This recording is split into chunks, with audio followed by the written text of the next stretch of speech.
Ro'zaning ruhi va ma'nolari. Ramazonni kutib olishingiz.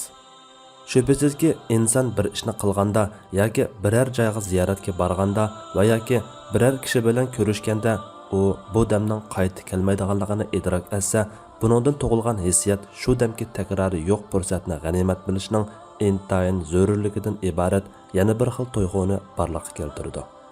Şoňlaşqa sahabi kiramlar Allah ulardan razı bolğay.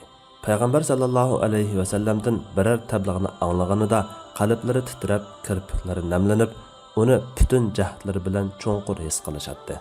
Va ular bu tebliğ ba'ayni bir vidolashquchining nasihatidek bo'ldi. Bizga vasiyat qilg'ayla deyishadi. Ular go'yo ba'ayni vidolashayotgandek tuyg'uga kelishganda buni g'animat bilishib, qayta takrorlanmaydigan bir vasiyatga taqozo bo'lishadi. Peygamber aleyhisselam vida hacida özünün dünyada ümmeti bilen yana bir qatim jam bo'lolmaydiganligini his qilib, nasihatlarining muhimligini eskartib mundaq degan edi. Balkim bundan keyin sizlar bilan qayta uchrasholmasligim mumkin. Bu shuni ko'rsatadiki, vidolashishning haqiqiy ma'nosini his qilish kishiga odatdagi ahvolda topilmaydigan bir xil his tuyg'u ato qiladi. Darvaqa Rasulullohning bir sahobiga namozga tursang namozingni xuddi vidolashquchining eng oxirgi namozini o'qiyotgan kishining namozidek ado qilgan degan nasihatining siri dal mushu bo'lsa kerak.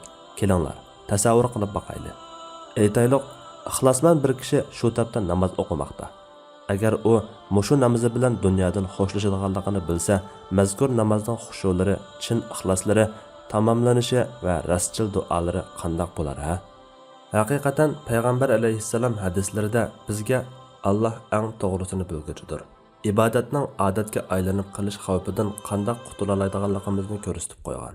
Undaqda biz har doim vidolashish kirvikida turib, nima uchun barliq ibodatlarimizda vidolashish ruhini hozirlay olmaymiz? Ana, Ramazon bizga mehmon bo'lib kelmoqda. Biz uni hurmatlasak, u bizni hurmatlaydi. Bizga xilma-xil barakat va yaxshiliklarni saxiylarcha taqdim etadi. U mehmon, shundaqla ham sohibxon. Balkim ichimizdan biror kishining o'sha bu sohibxonning ziyofatiga daxil bo'lishi oxirgi qatimliqi bo'lib qolishi mumkin. Yoki qisqagina bu hayotda mazkur mehmon bizdan boshqa kishilarning mehmondorchiligiga ijobat qilishi mumkin. Qani amsa, mehmonimizni kutib olaylik. Uning saxiyligiga yuzlanaylik. Ramazonni g'animat bilib, judolik uchrashishida kutib olish uni xushal-xuram qarshi olishga zid kelmaydi. Peygamber aleyhisselam ashablarga Ramazan bilan xush bishorat beradi.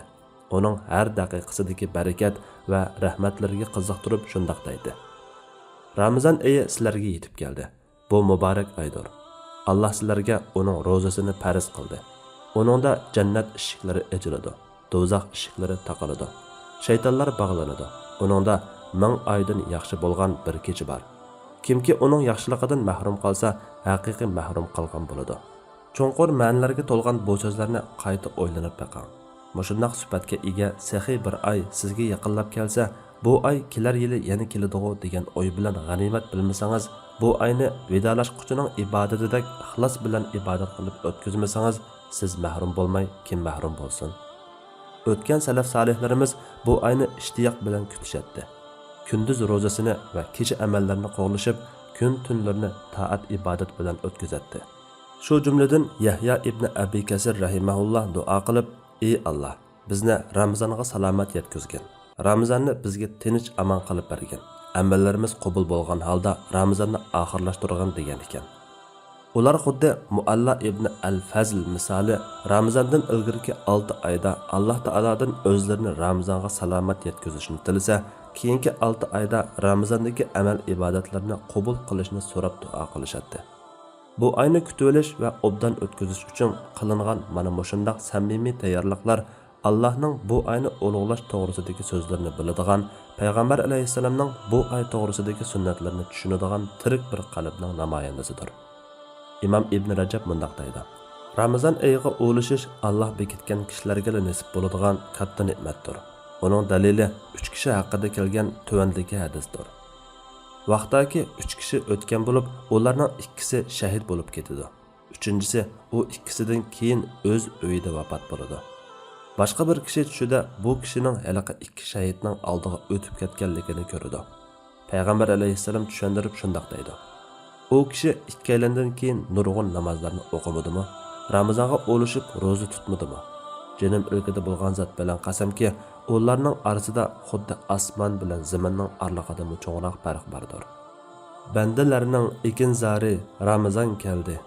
Fasatlardan qalblarni paklamoq ishi, haqlarini qilg'il ada so'z va amalda, qiyomatga alg'il uzuq amallarni. Gar kimki sug'armasa chechib uruqni, urg'aydur nadomatdan har hosil kuni. Hurmatli qarindishim, qani keling, biz birlikda xuddi yana bir Ramazonga yetolmaydigandek his tuyg'uda ro'za tutishni tetib baqayli. Ehtimal qimmatli kunlarimizda behuda isrof qilayotgan parcha-purat ishlarni, ilohiy ne'matimiz bo'lgan iymonimizni kun sayin ojizlashtirayotgan quruq xomxayollarni tashlay olishimiz mumkin. Bu muborak oyga texmi ko'p ahamiyat berib, va ayni adoqqa ro'zamizni tutayotgandek o'tkazishga tirishaylik. Qani amsa tutgan ro'zamizning bizni odat kayfiyatidan ibodat ruhiga erishtirishi uchun birlikda tafakkur dengiziga o'zaylik. Har yili ro'za tutamiz. Ko'pinchimizning g'ami farzni ado qilib, qarzni tugitish. Bu yilgi g'amimiz ilgirki gunohlarimizning kechirilishi uchun hadisda kelgan ro'zaning haqiqiy ma'nosini iymon aytgan va savob umid qilgan holda haqiqiy ravishda amaliylashtirish bo'lsin. Har yili Qur'onni bir qancha qatimlab tamomlashga ahamiyat beradiq. Bu yil biror qatim bo'lsa-mu uni tafakkur qilib, ma'nolarini o'ylanish bilan o'qishdan ilgari uningdagi belgilamlarga amal qilish niyati bilan tamomlab baqayli. Har yili bu oyning boshlarida jamoatni qo'ldan bermaslikka eris edik. Bu yil butun bir oy bo'yicha jamoat namozining tunji takbiriga ulgurishga erisman bo'layli. Har yili o'tkinchi dunyoning lazzatlari bilan o'z nafsimiz va oila a'zolarimizning qalb rohatini oshirish orqali mahi Ramazonni o'zgachilikka ega qilib kelgan edik. Bu yil qalb huzurimiz o'qiladigan kitob, anglanadigan vaz-nasihat yoki foydali uchrashishlar bilan qo'lga keltiriladigan qimmatli ruhiy g'azo bilan taxamu kengaysin. Har yili oilamizga mushu shaklda xushallik bag'ishlab kelgan bo'lsak, bu yil doirani taxamu kengaytib, ruhiy kasalliklar yoki hiyla-mikrning ashaddiy zanjir kishilari, moddiy va ma'naviy to'salg'ular asir elib olgan boshqa oilalarga ham xushallik bag'ishlayli. Har yili boshqa muhtojlarga yordam qilib sadiqa qilayotgan bo'lsak, bu yil xatolik patqiqidan qutulishga ehtiyojli o'z nafsimizga yordam berishni asosiy maqsadlarimizdan biri qilayli. Bu bo'lsa, har bir xatolik va gunohlarning kechirilishi uchun ixlos bilan sadiqa qilish orqali amaliylashidir. Fazilati katta bo'lgan Ramazonda hajga intilgan holda umr qilishga qiziqamiz. Bu yil Alloh izn bersa, umr ibodatimizni kelgusi hayotimizga atayli. Balkim ashu bir tavbimiz Allohning uyi bilan oxirgi qatim ko'rishishimiz bo'lib qolishi mumkin. Biz o'zimiz uchun manfaatli amallarni qilishga hirisman edik. Bu manfaat bu yil nasihat qilish va kitob sovg'a qilish orqali har tarafga umumlashsin. Balkim shu ishlarimiz bilan biz biror yaxshilikqa boshlab qo'ygan kishilarning savobi bizga ham berilishi mumkin. Payg'ambar alayhisalom bu vaqtda mundaq degan: yaxshilikqa boshlab qo'yg'uchi shu yaxshilikni qilgan kishiga o'xshashdir. O'zingiz va oilangizning insof tavfiq uchun duo qilib kelayotgan bo'lishingiz mumkin. Bu yilgi muborak Ramazon oyida bundoq baxillikni tashlang. Chunki bu yerda sizning shu duoyingizga ehtiyojli millionlagan musulmon va muslima qarindoshlaringiz bor. Siz ularga duo qilganingizda farishtalarmi sizga "Sanga o'xshashi bo'lsin" deb duo qilib turadi. Saxiylik Ramazonda maqtaladi. Siz azdur ko'ptur yaxshiligingiz bilan shuningga loyiq edingiz. Bu yilgi saxiyligingiz sizga yomonlik qilgan kishiga yaxshilik qilishingiz bilan, sizdan sil rahimni uzgan kishiga aksicha sil rahim qilishingiz bilan, sizga kelishdan qochgan kishiga ham sizning berishingiz bilan yillardagidan farqlansin. Boshqalar bilan hafilashishdan saqlanib, o'zimizdan hisob olayli. Balkim ushtum-tut o'lim kelib, tuproq qo'yniga kirib ketishimiz va o'z nafsimizdan hisob olishga ulgurmay turib, hisobga tortilib qolishimiz mumkin. Ro'zadorlarga iftor berish orqali Allohga yaqinlashishni yaxshi ko'ramiz. Bu ibodatni boshqalarning maqtashini umid qilishdan yoki minnat malomatlardan yiroq qilayli. Chunki riyokorlik bilan yaxshilik qilg'uchi har qancha bersimi ololmaydi. Sarf qilsimi natijasini ko'rolmaydi. Ya'ni savobga erisholmaydi. Balki riyosi u kishiga azob olib keladi. Ramazonning hurmati va qimmati qadar ketsida hasilab oshadi. Siz o'tgan yillardagi qadr kechalarni qo'ldan berib qo'yganlaringizni o'ylab baqdingizmi? Bu qatim fursatni g'animat biling. Balkim bundan keyin bundoq fursatga erisholmasligingiz mumkin. Ey Alloh, Ramazonda bizga barakat bergin. Ramazon uchun qilingan go'zal tayyorliklarimizni qabul qilgan. Ramazonning kunduz ro'zasi va kecha ibodatlarida yordam bergin. Bizni taqvodorlardan, jahannam azobidan xalos bo'lgan ixlosmand kishilarning qatoridan qilgan. Amin.